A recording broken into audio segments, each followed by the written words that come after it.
راه ماشي معقولة الطريقة.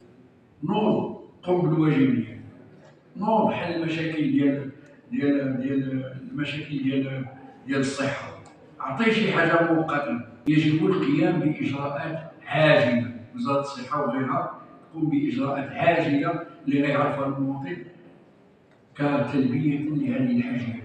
معروف واللي كيعطي الفلوس معروف، هذا هو كنسميوه الديمقراطية، حرية التعبير، حرية الاحتجاج، حرية المطالب.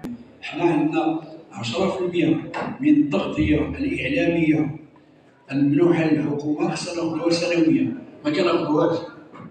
وكاينه قرارات صدرت من طرف الهيئة العليا للاتصال السمعي البصري ضد هذه المحطات، قرارات إدانية. أستاذ حسن مديح، أمين عام حزب الوسط الاجتماعي. هذه الندوة الصحفية يهدف من ورائها إلى إخبار الرأي العام عبر الصحافة الوطنية والمهتمين الحاضرين والمشكورين على ذلك بمواقف الحزب من المنظومة الانتخابية ومن الحوار المفتوح مع وزارة الداخلية لإيجاد صيغة توافقية لتعديل قانون الانتخابات، قانون الأحزاب، قانون منظم اللوائح الانتخابية، وقانون السمعي البصري أو استعمال السمعي البصري قبل الانتخابات وأثناء الانتخابات، لأن كل هذه مجموعة القوانين هي الأساس لتنظيم أي انتخاب. بدونها لا يمكن أن ينجح الانتخاب. احنا دزنا في تجربة هذه القوانين تجربات لمدة ما بين 20 حتى 15 سنة 10 سنوات حسب القانون. اليوم وصل الوقت اللي خصها تعدل لما هو أحسن. احنا ماشي إلغاء ونعاودوا نجي القانون، لا، كاين بعض المقتضيات اللي أصبحت لا تساير متطلبات الحالة الراهنة أو الوضعية الراهنة. لذلك حتى السلطات العمومية انتبهت لهذه المسألة وطلبت في حوار شامل مع جميع الأحزاب الرأي ديالهم حول ما يمكن تغييره.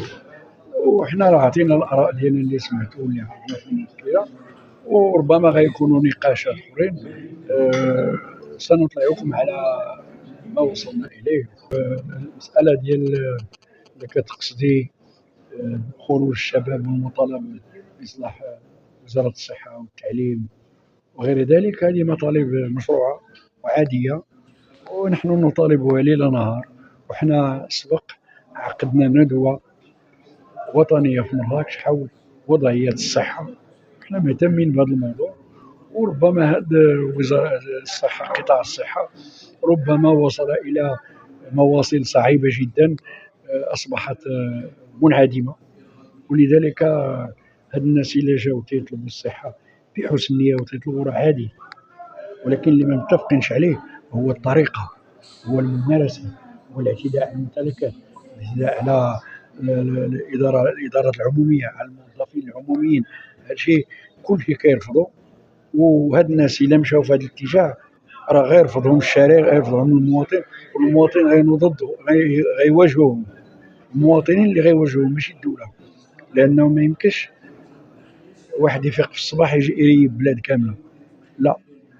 ولذلك هذا نتمنى أنه يبقاو في المطالب ديالهم، والمطالب راه معقولة.